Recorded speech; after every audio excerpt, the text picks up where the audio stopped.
All right, let's dive into Apple's latest update for your TV, tvOS 26. We're going to break down everything: the sleek new look, the really smart fixes, and of course, the fine print you'll want to know about.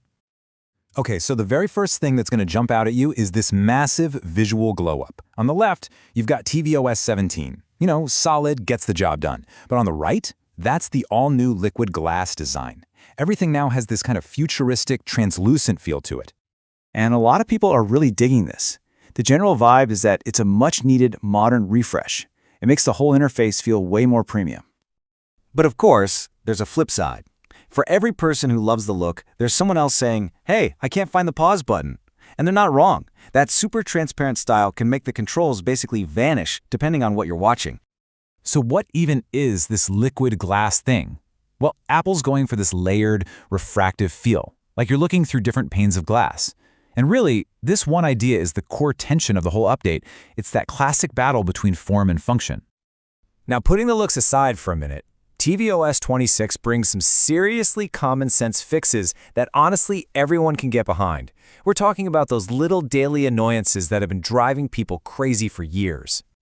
You know the drill, right?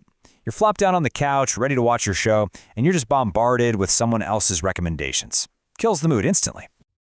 Well, they finally fixed it. When you wake up the Apple TV, user profiles just pop right up. So no more wading through Peppa Pig recommendations just because your niece hijacked your profile last weekend. It's such a simple fix, but it's brilliant. And how about this one, the daily soundbar struggle? You spend all this money on a nice sound system, and every single day you have to dive into the settings just to tell your TV where to send the audio. And yep, that's fixed too. AirPlay 2 will now remember what speakers you want to use by default. That means your expensive soundbar doesn't have to do its daily Bluetooth yoga anymore. It just works. Okay, so fixing old problems is great, but tvOS 26 also brings some seriously fun party tricks that really lean into the whole Apple ecosystem. It's all about using your other devices to make your TV way more interactive.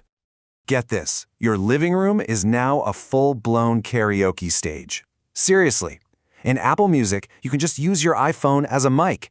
This means your friends can sing their hearts out while emoji fireworks are literally exploding on the TV screen.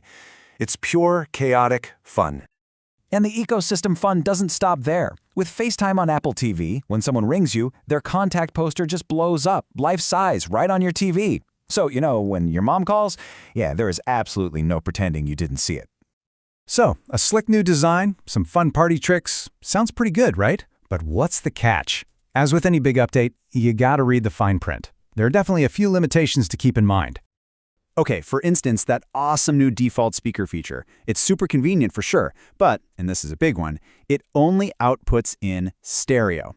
You're not getting that full immersive Dolby Atmos experience. So, translation, it's still cool, but it's not quite that Avengers-level surround sound.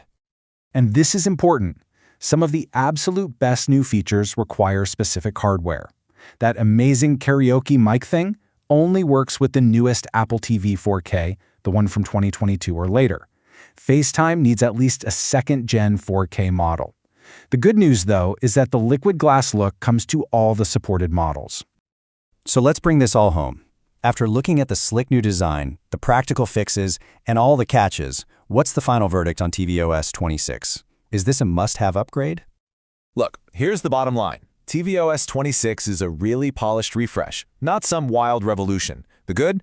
You get a beautiful new design, some major daily headaches are finally gone, and the ecosystem integrations are a blast. The catch? That new UI can make things hard to see, and the best toys have some strings attached.